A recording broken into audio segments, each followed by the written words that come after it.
Hola, buenos días a todos. ¿Se me escucha bien? Hola, profe, buen día, sí, se escucha. Buenísimo, gracias. Bueno, estuve con muy mala conexión a internet.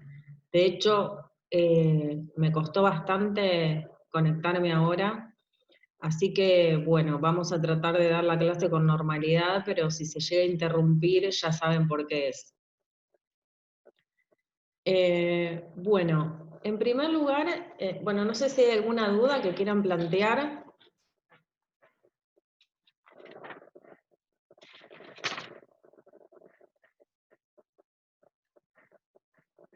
¿Hay alguna duda con respecto a las clases, con respecto a los exámenes, no sé, con respecto a la literatura que tienen para trabajar?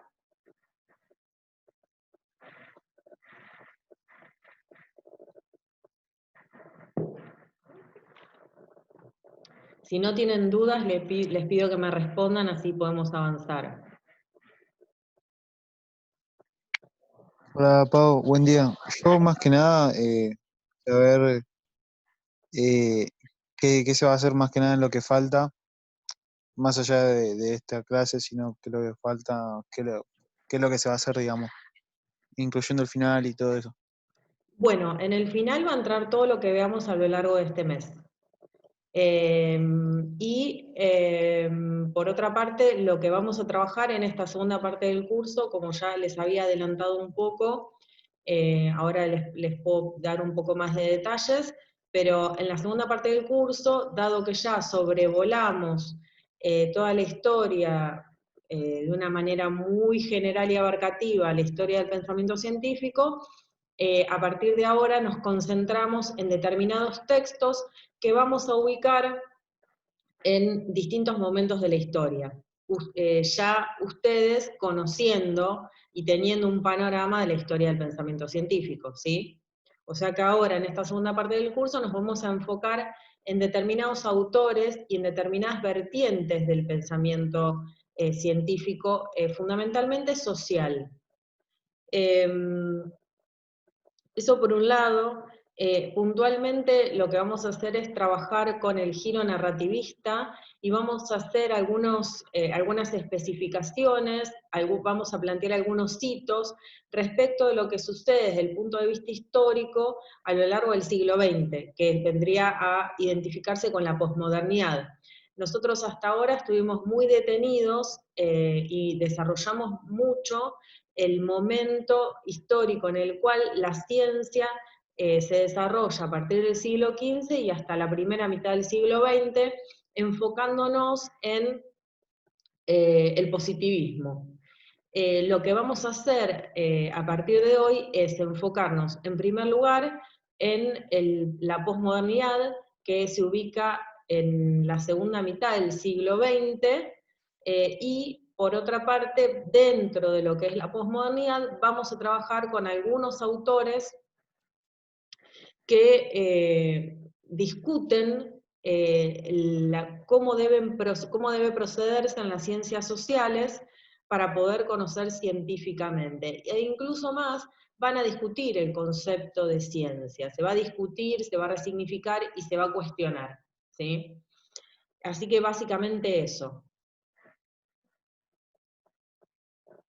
No sé si respondí a tu pregunta o si querés hacer alguna pregunta más. No, ahí me quedó claro. Muchísimas ¿Sí? gracias. No, de nada. ¿Alguien más quiere hacer alguna pregunta?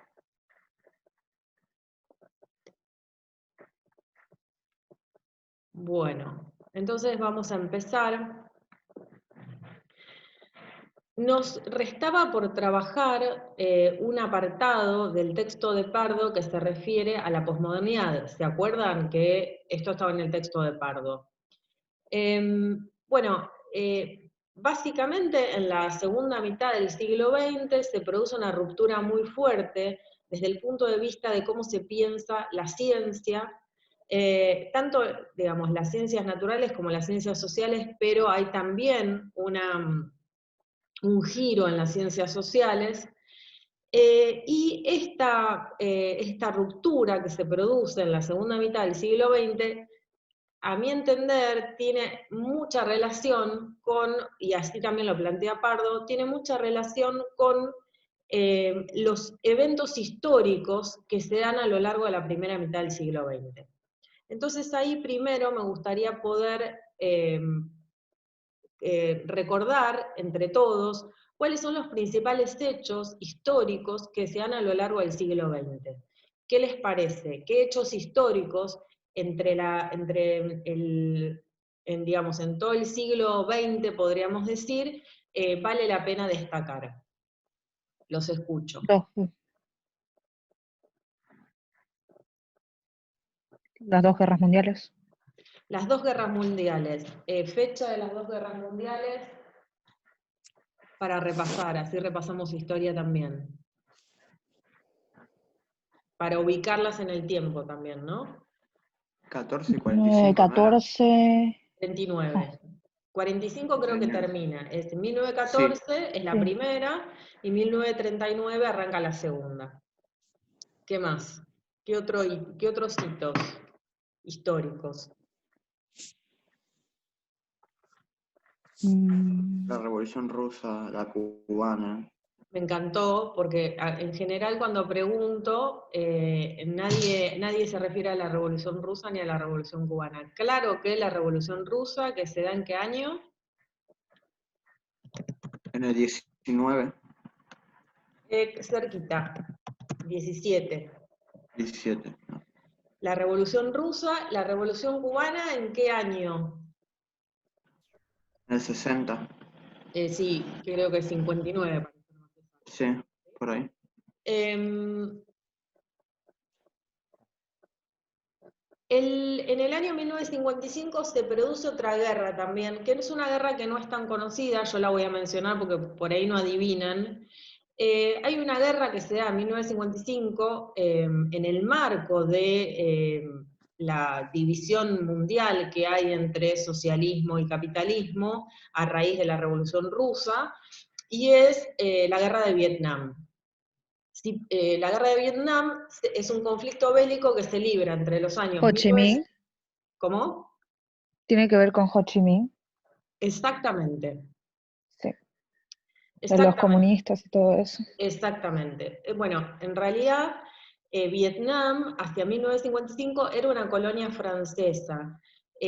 Lo que sucede es que los vietnamitas empiezan a luchar por su independencia como nación, y en el marco de esta lucha por la independencia como nación, como Vietnam está ubicada en un lugar, está cerca de China, digamos, está en Indochina, digamos, y en China había comunismo, Estados Unidos tenía, esto es una hipótesis de trabajo, ¿no? Pero después le voy a dar algunas referencias. Estados Unidos estaba luchando también contra precisamente la expansión del comunismo, y entonces Estados Unidos interviene en Vietnam, en el conflicto bélico, y como interviene Estados Unidos, también interviene China, porque China, como se encontraba cerca de Vietnam, podía, digamos, lograr una expansión comunista. Se libra una guerra en suelo vietnamita en el marco de, por un lado, un intento de independencia de los vietnamitas como colonia francesa, y por otra parte aparecen potencias que, como tienen intereses propios, intervienen en el conflicto bélico. Esta guerra se libra entre, como les decía, entre 1955 y 1975. Y el objetivo era un poco, digamos, entre otros, impedir la reunificación de Vietnam bajo un gobierno comunista. Bueno, entonces, en esta guerra, ¿quiénes participan? La República de Vietnam, Estados Unidos, el Frente Nacional de Liberación de Vietnam, que es el Vietcong, lo que se llamaba el Vietcong, y el Ejército de la República Democrática de Vietnam, que era Vietnam del Norte, que estaba respaldado por China y la Unión Soviética, mientras que el Vietcong estaba respaldado por Estados Unidos. O sea que al interior de Vietnam había guerrillas y organizaciones que a su vez, por un lado, se querían independizar como Estado-nación, pero al mismo tiempo respondían a intereses o bien norteamericanos o bien chinos. Bueno, fue una guerra muy cruenta, fue una guerra muy, que es famosa por lo cruenta, precisamente.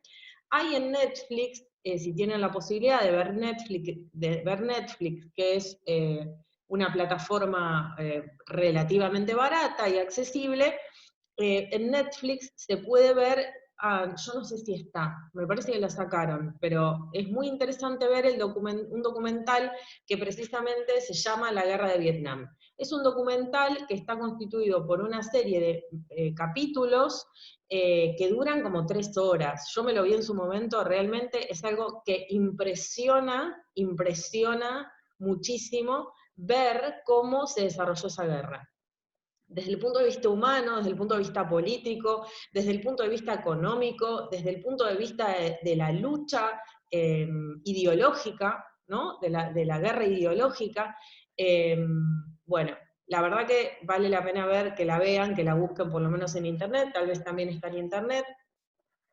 El documental se llama La Guerra de Vietnam, como les decía. Bueno, ¿qué otros hechos históricos? Desde el punto de vista económico, sucede un hecho importante a principios del siglo XX. 1930, la caída de la bolsa. Exactamente. ¿Cómo? ¿Qué pasa en 1930? La caída de la bolsa de Wall Street. Exactamente, el crack y la crisis financiera que se produce en Estados Unidos y que produce a nivel mundial una crisis económica, ¿no? Bueno, entonces tenemos Primera y Segunda Guerra Mundial, crisis del 30, Revolución Rusa en 1917, Revolución Cubana en 1959, tenemos la Guerra de Vietnam entre 1955, la cual dura, noten la cantidad de años que dura, había dicho que dura hasta 1975, 20 años dura esa guerra, ¿no? Hay una foto famosa, por lo terrible, que muestra a una nena desnuda huyendo de una bomba que fue lanzada cerca de donde ella estaba viviendo. Realmente es muy conmovedor ese documental, les recomiendo que en algún momento lo vean. Bueno, en este marco de muchas guerras, muchas crisis, revoluciones, la ciencia se ve afectada por todo esto, diría yo, y comienza a surgir, a desarrollarse en el ámbito científico ¿cómo podemos decirlo? Una visión pesimista de la ciencia. Así como en el siglo XIX, durante, digamos, el periodo en el cual el capitalismo se desarrolla fuertemente, entre los siglos XV y XIX, nos encontramos con una ciencia que cree en la idea de progreso, que cree en la idea de avance de la humanidad. Bueno, ya en el siglo XX, con todas las guerras, revoluciones que se producen y las crisis que hay, se empieza a cuestionar la idea de progreso. Se cuestiona la idea de progreso precisamente porque la ciencia fue utilizada para la guerra en ese momento, ¿no? Por ejemplo, la creación de la bomba atómica marca un hito en toda esta cuestión, ¿no? Y la bomba atómica se logró construir a través de la ciencia, ¿no? La ciencia no fue algo independiente de la guerra, por decirlo de alguna manera, ¿no? O sea, participó de la guerra y participó produciendo, queriendo o sin querer, no importa eso, pero produciendo en la práctica, aportando al conflicto bélico, creando tecnología para la destrucción, básicamente. Entonces, en este marco, Pardo lo que va a plantear es que se cuestiona la idea de progreso muy fuertemente, se plantea una idea pesimista acerca de la posibilidad de la ciencia, incluso de poder alcanzar la verdad. Es aquí donde resurge un fuerte pensamiento escéptico acerca de la ciencia, se descree además de que se pueda alcanzar la verdad. Y este es el momento en el cual, de alguna manera, nos toca en parte vivir, ¿no? Ahora estamos en el siglo XXI, pero algo de eso quedó. Entonces, bueno, en este marco, lo que me interesaba trabajar es un aspecto del desarrollo del desarrollo científico, pero que en parte cuestiona a la ciencia, y es lo que se conoce como giro lingüístico. Recuerden siempre que nosotros tomamos como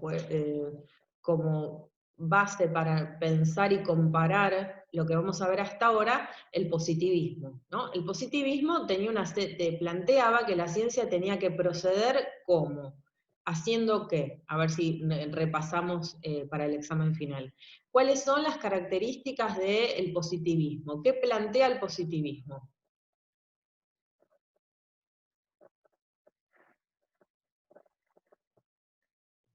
Un único método. Un único método, ¿qué más? ¿Un único método para qué?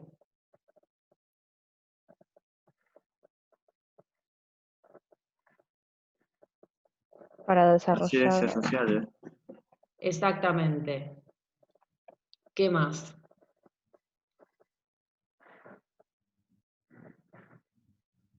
¿Qué otra característica tiene el positivismo? De acuerdo con Pardo, por ejemplo.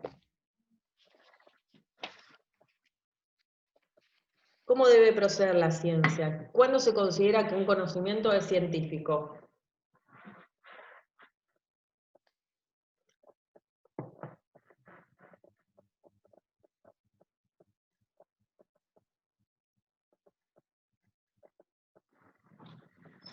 Esto ya lo vimos, así que les voy a pedir que lo repasen y que me lo digan, porque ya lo vimos. Esto ya lo Era cuando trabajamos, lo tienen que saber. cuando cumplía con todas las características que Pardo proponía. Esas eran las características del conocimiento científico tal cual la conocemos hoy día. Pero nosotros desarrollamos largamente en qué consistía el positivismo a partir del siglo XV, con el desarrollo del sistema capitalista, el surgimiento de la máquina a vapor, dijimos el conocimiento científico adopta una serie de características.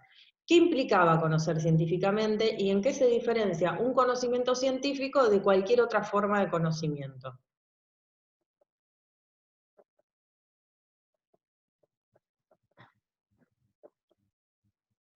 El hecho de que se podían reflejar a través de fórmulas matemáticas. Primero, la matemática juega un rol fundamental, es decir, el uso de la matemática es una de las características del positivismo. ¿Por qué se usa la matemática? Porque todo es calculable. ¿Cómo? Porque todo es calculable. Exactamente, porque todo es calculable. ¿Y por qué todo es calculable? Bueno, la hipótesis es que, recuerden la frase de Galileo, la naturaleza está La naturaleza está como escrita caracteres en caracteres matemáticos, naturales. ¿no? Claro, o sea, se tiene una interpretación de la naturaleza donde se piensa a la propia naturaleza como estructurada bajo la forma de caracteres matemáticos. Es decir, se trata de un objeto natural que se puede cuantificar. Por eso la matemática se utiliza como herramienta. No es que se la utilice arbitrariamente como herramienta, sino que se la utiliza como herramienta porque hay una concepción de la naturaleza. Se comprende a la naturaleza como estructurada en caracteres matemáticos. ¿Qué más?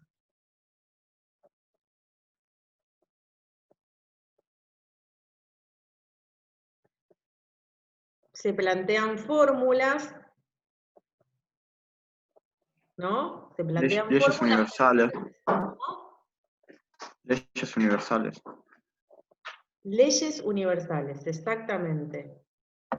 Exactamente. Se plantea la idea de leyes. Existen leyes que rigen los fenómenos. Bien. Entonces, existen leyes que rigen los fenómenos. Esas leyes, ¿cómo se representan? Se representan a través de fórmulas y luego, además de representar leyes e hipótesis a través de fórmulas, ¿qué se hace? Una cosa más muy importante como rasgo Enunciados. distintivo. ¿Cómo? Enunciados observacionales. Enunciados observacionales, ¿y qué más? Experimentación. Experimentación. Laboratorio, es decir, se establece un ámbito en el cual se altera, por decirlo de alguna manera, el medio para poder adaptarlo, para poder probar determinadas hipótesis legales, ¿no? Bueno, todo esto es cuestionado en el siglo XX. En particular, habíamos dicho que en el marco de las ciencias sociales se cuestiona la idea de que puede haber un único método científico, por un lado, es decir, que puede haber que las ciencias sociales deben seguir como modelo a las ciencias naturales. Se cuestiona esta idea ya desde las ciencias sociales. Ahora, en el marco de las ciencias sociales se desarrolla también lo que solemos llamar, como les decía hace un rato, el giro narrativista. Y ahora vamos a ingresar en nuestra filmina de hoy, que creo que la están viendo, ¿no? Sí. Sí. Bueno. Acá, entonces, lo que nos encontramos es lo siguiente. Estamos ubicados en el siglo XX, ¿no? Y entonces nos encontramos con, podríamos decir, el siglo XX como separado en dos partes. La primera mitad del siglo XX y la segunda mitad del siglo XX a partir de la década del 70. En la primera mitad del siglo XX se empiezan a abordar problemas sobre la forma de explicar científicamente el pasado, en este caso estamos hablando de una disciplina social como lo es la historia, ¿sí? Y se cuestiona la idea de si las ciencias sociales deben seguir como modelo a las ciencias naturales. Esto nosotros ya lo vimos, estoy simplemente haciendo una introducción. ¿Se acuerdan que habíamos visto en las últimas clases que dentro de en el marco de las ciencias sociales, existe por un lado el positivismo, que plantea que las ciencias sociales deben ser como modelo de las ciencias naturales, y aparecen a su vez críticos a los positivistas y al monismo metodológico. Y habíamos identificado a los críticos al positivismo como, por ejemplo, habíamos identificado la hermenéutica, el debate explicación versus comprensión, la escuela de Chicago. ¿Se acuerdan, no, de esto? Esto fue lo que desarrollamos en las últimas clases, en el último PowerPoint. ¿Se acuerdan? Sí. Sí, profe. Sí. Bueno, entonces, el giro narrativista que se da en la década del 70, ¿en qué consiste? Consiste básicamente en hacer un desplazamiento. Se pasa del estudio de las leyes que rigen los fenómenos sociales, tal como surgían, tal como se planteaba en el marco del positivismo, y se produce un desplazamiento y un enfoque muy fuerte hacia la narración. Es decir, ¿qué quiero decir con esto? Que hay un cambio en la forma de pensar la ciencia, por decirlo de alguna manera, ¿no? Y en el giro narrativista lo que implica es dejar de pensar un poco o tanto en las leyes que rigen los fenómenos sociales, y se empieza a buscar, se empieza a buscar y se pone el enfoque en la forma en la cual se narran los eventos. Fíjense que toda narración implica un inicio, ¿no? Tiene eventos iniciales, eventos nodales y eventos finales, ¿no? Esto en la secundaria lo vimos, ¿no? O sea, ¿cómo se construye una narración? Bueno, hechos iniciales, el nudo y el desenlace, ¿no? Creo que incluso se usa esta terminología, ¿no? Inicio, nudo y desenlace. ¿Lo tienen presente? Sí. ¿Lo tienen presente? Sí. Sí. Bueno, entonces, se busca, en este sentido, analizar, por ejemplo, cualquier ciencia social, pero en particular, yo pongo acá un ejemplo, la filosofía de la historia, se enfoca en analizar la forma en la cual se construye una narración, una narrativa sobre los eventos, ¿no? Entonces, el enfoque está puesto no ya en las leyes que rigen los fenómenos sociales, sino en la narrativa. Entonces, ¿en qué se pone el eje? Pensemos en, por ejemplo, un científico social, como puede ser un historiador, que tiene que dar cuenta de los hechos históricos, ¿no? que se han sucedido. Bueno, ¿qué debe hacer ese historiador que tiene como objetivo conocer científicamente el pasado? Bueno, si es positivista, ¿qué haría? Si tiene una visión positivista de la historia, ¿qué haría este historiador?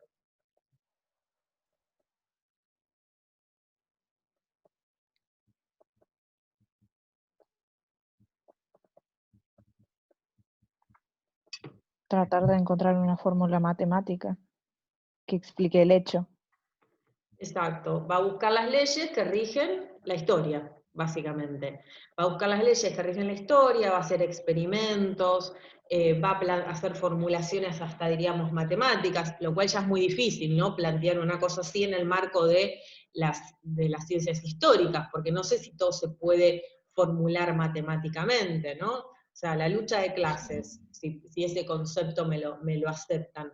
¿Cómo se expone como una fórmula científica? No se puede, y sin embargo la lucha de clases existe, ¿no? O sea, digamos que enfocar la historia como la búsqueda de leyes que rigen los fenómenos, al menos solamente impide o nos limita para poder comprender la riqueza de la historia, por decirlo de alguna manera, ¿no?